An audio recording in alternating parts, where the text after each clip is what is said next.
આને સંસ્કૃતમાં કહેવાય ધેનુહુ અને ગુજરાતીમાં કહેવાય ગાય. આને સંસ્કૃતમાં કહેવાય ગર્દભ અને ગુજરાતીમાં કહેવાય ગધેડો.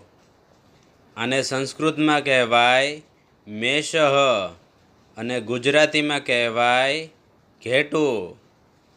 આને સંસ્કૃતમાં કહેવાય નકુલ અને ગુજરાતીમાં કહેવાય નોળિયો. આને સંસ્કૃતમાં કહેવાય મયુર અને ગુજરાતીમાં કહેવાય મોર.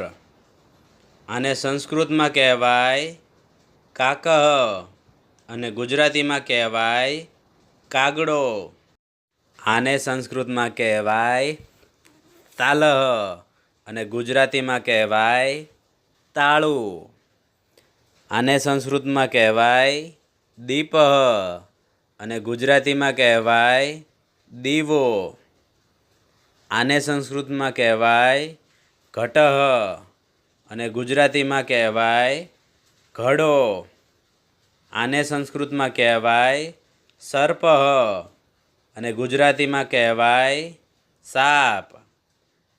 આને સંસ્કૃતમાં કહેવાય મકરઃ અને ગુજરાતીમાં કહેવાય મગર. આને સંસ્કૃતમાં કહેવાય મંડુકઃ અને ગુજરાતીમાં કહેવાય દેડકો.